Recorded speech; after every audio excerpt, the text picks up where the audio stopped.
شما نگاه کنید امروز تمام نیروی این جادوگرا زید منبری رسول الله های. از این منبر پیامبر شب خواب میبینه، میخیزه گریه میکنه بین صحابه ده. اصحاب میپرسه لماذا تبکی یا رسول الله، چی به گریه میکنی ای فرستاده خدا؟ جناب پیغمبر میگه شب دیدم در منبر و میمونا برآمدیم. چی به ای فرستاده خدا؟ تعویلش چیه؟ یک روز میشه ای منبری من بسیار میمون بازی میشه. این همش مکتبای جادوگری است. شما گمان نکنید جادوگری فقط همینه که در نمک میخورن در نل اسب میمونن. معنی دنیا، سیر دنیا مش انا مثل مکتبای ابلیسی جادوگری است. یک نوع میسازن تربیتت میکنن باور نمیکنی. این سحر است. سحر میکنن میبرن در بین جهنم میمونن تا. برای وعده های بر دروغ. یک دنده میبیاین موسی در 40 روز نیست برای تورات میروه، وحی با خدا میروه، سامری میبیا فکر مردم نگاه میکنه که مردم گاو دوست دارن، در حال گوساله را میسازن، مردم با پرستش گوساله دعوت میکنن. مردم مورم تا نگاه کن اغلبیت این توی رقصا را نغز میبینن. همین تیار کن نیمش میخزه میروزی. همین روز شگو همین شهرها ده ها ارتیست آوردن. جنگ بود برای بلیت همو. این در خونی ما این رقصا نغز بینی. و نگاه میکنن این سامری ها که ما چی را نغز میبینیم، نگاه میکنن این سامری ها که ما چی را دوست میداریم، میسازن جادو میکنن، در جادوی همونها میره. راست شگوی همیشه چند کس انسان ها بیماری قمارن. این خانه منسوز قمار چقدر بچه ها را حیف کرد، خانه ها را دادن. ای درون همی تلفن در تمام کمانده های فوتبالی که هفت پشتش نمیشناسن پول میمونه، یا همین جنگا یا همینا میمون. اینو کسنن، اینو جادو شدگیان، اینو نمیتونن برآمدن، اینو جادو شدن. من شر نفثات فی العقد. خدایا پناه میطلبیم از این جادوگرایی که جادو میکنن، با تلفن جادو کردگن یورا. شما پرسه بسیار اینها 100,000 و 200,000 میلیون قرض شدگیان، سیربای نمیتیان. از این مرکزای بوک میکری، از این مرکزای قمار کجا اخلاق و ضعیف شده استیان. اسلام همینه عزیزا. اسلام اومده که همین ضررهای بیرونه و درونه را برای ما و شما تعلیم و تربیته. من شر نفثات فی العقد من شر حاسدین اذا حسد. خدا بگیرین حسده. این دنیا از حسد کلید شد، این دنیا از حسد مردم آواره شد، این دنیا از حسد جوان مردای خوب محبس شد، هزارها جوان مرد علما از حسد نابود شد. خدا این حسد بسیار چیزی بده برادرها. حسد مکافاتش مرگه. نمره این حسود از این درد کم آدم خلاص شود. ای بیماری رک حسود گنده. من شر حاسد اذا حسد. دو جوگی به جوگی ساز نمیگیرن. باور کنی اگر این حسوده، این حسوده. با نماز اینو فریب، با نماز اینو بسیاری ما با نمازو فریفته نشویم، با حاجگی با حج فریفته نشویم. یک مرتبه بیا مسئله نفسش خدی بازی کن کو تجارت زراعتش ده. حسودی او را میبینه قارون گنده، ای فرعون گنده. تمام امکانیت میمونه برای تر از بین بردن. بسیار جوان مرد رو حیف کردن ای حسود. من شر حاسدین. خدایا از این حسود برا پناه طلب کن حبیبم، پناه طلب کن. حسود بین جناب پیغمبر میمرن از دنیا میگذارن. اسلام در یک برنامه خوب رفته است. ای حسود نگاه کن از قبیله یمامه میخیزن. مسیلمه کذاب میگه محمد مرد، دینش مرد، منم پیغمبرم. حسود بینن دعوای پیغمبری میکنن. دیری نمیگذاره که طلحیه اسدیه دعوای پیامبری میکنه، نغیر ابن مالک دعوای پیامبری میکنه، سجای جادوگر دعوای پیامبری میکنه. در بین عالم اسلام همه ای دین میبرویه، نمیدونن چیکار کنن. 5 تا پیغمبر شه بعد رسول الله. این حسود ریشش. همه اینها را خالد ابن ولید با نقشه ابوبکر صدیق جابجا میکنه. کاری را که ابوبکر صدیق هر کسی کردگی نیست. در وزبین ترین حالت امت جمع کرد. یک کتابی هست با نام جادوی سبز. یعنی که جادوی سبز معنیش که دلار یورو رقم مونده. جادوی سبز پدری کلانی، بوش کلانی را پدرش نوشته گه. جادوی سبز. این جادوی سبز بود اینقدر کشورها را کلید کرده است. این جادوی سبز ما را غلام کرد. این جادوی سبز نیم مردم ما را به زمین های او افریقا برد و در اون زمین ها به هیچ مرده برفتند در جنگو. همه او برای جادوی سبز است. دنیا برای این جادو های می سازند. نباشه فکر کنی چی های متاع دنیا. خداوند در قرآن میگه متاع دنیا قلیل. متاع دنیا چی میگه؟ قاقه هیچ. خداوند در قرآن میگه متاع دنیا را چی میگه؟ متاع الغرور. این متاع فریب میگه، متاع قلیل میگه، متاع فریب ینفر میگه، میپرمه را میگه، این نیست میشوه. ما را جادو کرده دیگر باور کنی اوهین منازیات ما بروردگیم. اوین منازیات برو مردیم. دین مونا، پیامبر مونا، خدا مونا همین خیلی جادو میکنن. گمان نکنی جادو در همون ریشته یا در یگان سوزن های ما را میخرونن. نه، از همه جادوی بیزب این مس ابلیس های. مسی کی های؟ مس ابلیس. ما دو نمود مس داریم. ما مس جسمی داریم و مس روحی. مس روحیش همینه که و یتخبطه الشیطان من المس. شیطان آدمای اقتصادچی را می اومده مس میکرده. چیکار میکرده؟ مس میکرده. چخیل مس میکرده؟ وای بانک ساخته، سرمایه را ساخته، میخواد که اکنون از پول به دنیا بیاید. اون میبید در همین مغز سری او با پیامکش میپرتوید. بیا این ایجاش یعنی خیلی ریبا گیره مردم. ایجاش این کار کن، ثروت بالا میشه، ریبا رو این خیل کن، ریبا رو آن کن. این آدمای پول قدی بازی میکنن کو اینا شب تا روز خواب نیستن. افتاشون نبیننده چه پیر شدیان. اینا در جادوی پول رفتیان، جادوشون کرده گیان. اینها به درجه میشوند که به درجه میروند جاش میبیا که از ایمان هم دور بشه بسیاری. برای همین جناب پیغمبر صلی الله علیه و سلم گفتن قل اعوذ برب الفلق من شر ما خلق و من شر غاسق اذا وقب و من شر النفثات فی العقد. از این جادوگرهایی که در گره ها پوف میکنن پناه طلب کن. پیامبر جادو کردن، پدرش مادرش زهر دادن نابود کردن، باباش زهر دادن نابود کردن، خودشون 2 مراتب زهر دادن. این من شر غاسق اذا وقب. عزیزان همه اینها ضرر دنیا میای. دنیا رو ببینید چقدر در ضرره. خشا به حال انسانی که بر وقتی به سوی برنامه رسول الله میبیو، از این منبر گوش میکنه، برای چی گپ نمیگذارن؟ چی به انسان های قدر به مهرن؟ چقدر انسان ها به حرمتن؟ آخه این سپاهی ها رو نمیشناسن. ولی یک بخش دیگر داریم، خداوند اگر نصیب کردگی باشه یک بخش اخلاقی دیگه داریم. نامی به این بحث بت پرستی هست. نامش چی هست؟ بت پرستی. درباره همین صحبت میکنیم. بت پرستی یعنی مردم گمان میکنن که بت پرستی فقط هم هیکل پرستی که امروز مردم مشرک میکنه همون نمیگه. اغلبیت یک بحث علامه اقبال لاهوری میکنه، تمام ما را بت پرست میگه. ما یک نمود بتای در درون من داریم که خدا پناهته. همین خیلی بت‌های داریم که خدا پناهته. میگه شما میگه با زبان میگه خدا نمیگه چی میدونی، میگه مسلمان میدونی، باطناً میگه اغلبیت مردم بت پرست بوده. یک بخش عجیبی به میخزان در تربیت. ولی خدا خواستگیده ما این بخش یک بحث میبرداریم. عجیب بحث شیرینه. هر انسان دم آینه خودش میبینه میگه این میگه من الله تو عزا رو پرستش میکردم، من بت پرست بودم. میگه من گفتم که جمعه میبیام و نماز میبیام، من بت پرست بودم کو.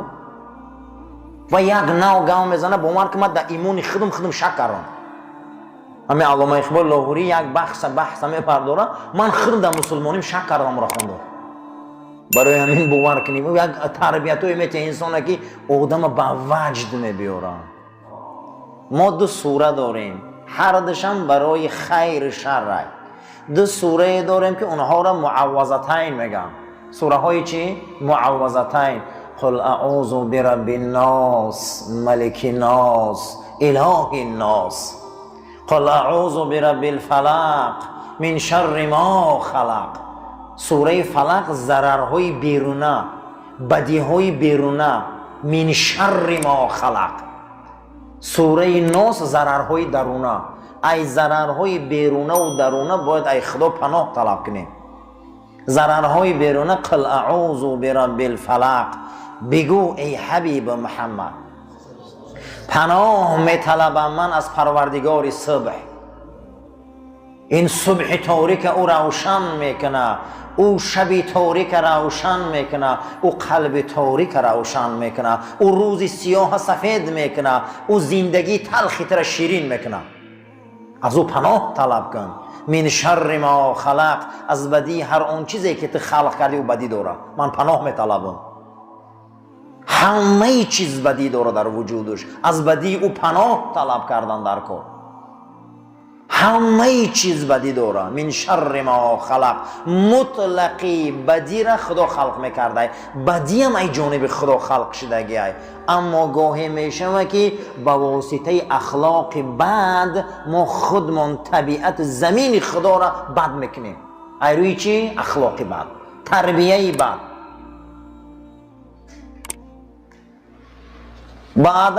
به ادب نه اینکه همچه خچه کرد بد، بلکه آتش در همه آفاق زد. حضرت رومی میگه به ادب نه اینکه یک خش لعنتی کنه، کثافت با نیم دنیا را میسوزونه. یعنی که این دنیا را پناه طلب کردن در کار. ای بدیش، این بدی های بیرونه. من شر ما خلق و من شر غاسق اذا وقب، در این دل شب چقدر زهرتی ها، چقدر ترار ها، چقدر دزدی ها، چقدر آیل ویرانی ها. این دل شب میدونی چقدر جنایت ها میشه. اکثریت آدم های بزرگ در شب نابود میکنن. ما پناه میطلبیم ای سیر این شب.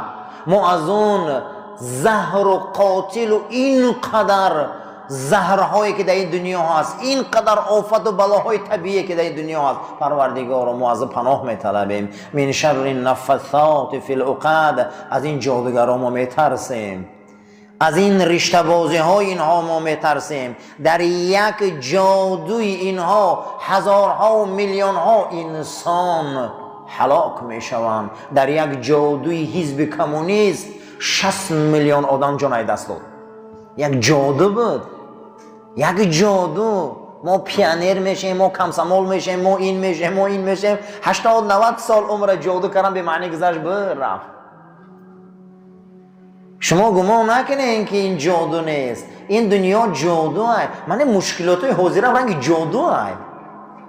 یک بلای در گرفتار کردگیان، خم یک بلای ساختگیان، هیچ باور نمیکنی کدام طرف حقه.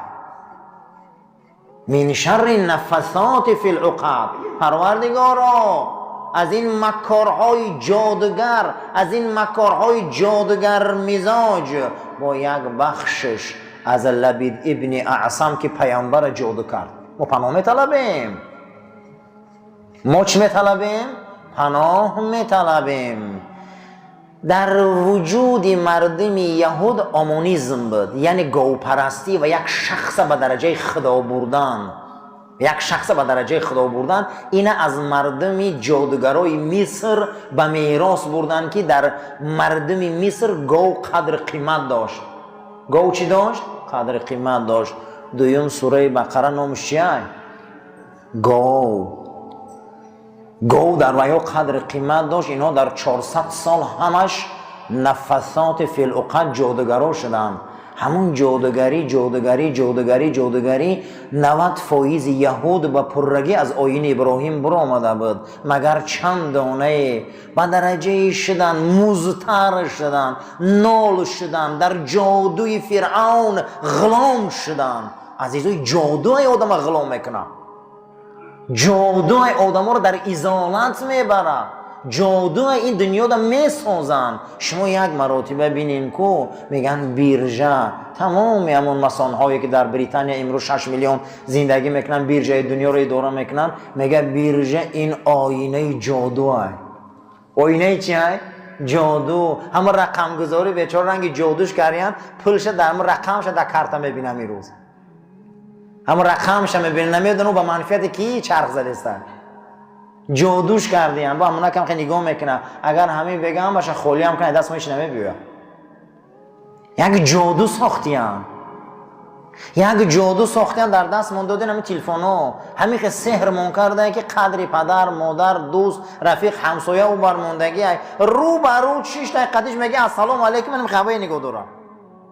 من شر نفثات فی العقد. خدایا ای جادوگرا ما میترسیم، جادومون کردیان. این جادو را که حق حل میکنه؟ انا همون خیر البشر، خیر الانام، خیر امت، خیر رسول حضرت محمد مصطفی همون حل میکنه ای جادو را، همون حل میکنه ای جادو را، همون حل میکنه. میگه پناه طلب کنه، این ضررها پناه طلب کنه. اخلاق و تربیه کسته شده ای جادوها. یکی از همین سلسله بحثایی که حضرت کردین که اگر شما به اخلاق کامل مسلمانی رسی و به تربیه درست اسلام رسی، گفتن شما سپاهی های جهل عقل شناسی.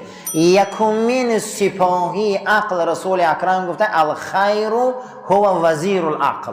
یکم چی بوده عزیزان؟ خیر این وزیر عقل بوده. همین کتاب خمسه متحیره داشتن، همین کلاسیکای ما بزرگانی، همین نظام گنجوی داستان خیر شر داره. داستانی چی داره؟ خیر شر، بدی و نیکی، 7 اورنگ داره. یک کتاب هایی هستن که ما را چقدر به سوی تربیه و اخلاق میبیارن. اولین چیزی که رسول الله صلی الله علیه و سلم گفتگی بودن که وزیر عقل بده چی بده؟ خیر، نیکی، خیر. یک دروازه هسته که در 119 جاش خدا میگه بیدک الخیر، بیدک الخیر، بیدک الخیر در قرآن. الله جل و علا شانه امت رسول اکرم صلی الله علیه و سلم امت خیر میگه. چی به این قدر ما درین خیرمو این قبدی بسیاره؟ برای که ما چشم نیکبی نداریم، برای که ما چشم نداریم که خوبی ها را بینم. این دنیا همش خوبی های. این بینا از خوبی آباد شد، این بینا از خوبی درش پر شد، این بینا از خوبی همه جاش نو شد. همه اینها از خوبی های. این جوان مردان ای خوبی به دنیا آمدیان، همه اینها از حلالی به دنیا آمدیان، همه اینها یک رحمتن. وجود اینا همش خوبی های. همین خیلی خیره که اینجا در چشم در کوره که اکنون عقل و وزیر داشته باشه خیره دیده تو نه. ما در درون خیریم. همه وجود رسول الله خیره، پیغمبری خیره. خیر این وزیر عقل بوده است. این خیر فقط نیکی که طعام تهی و نان تهی یک بخش از اوه. این دنیا به خیر آباده. بیدک الخیر درگاه من همش خیره میگم.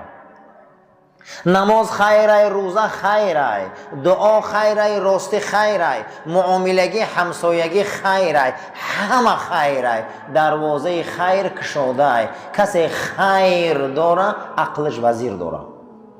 خیر یعنی درگاه او همه نیکیه. بیدک الخیر. جناب پیغمبر صلی الله علیه و سلم امتش امت خیره. در مقابل خیر شر است. یک سپاهی عقل خیر بده، یک سپاهی شر جهل شر بده. امروز بدی ها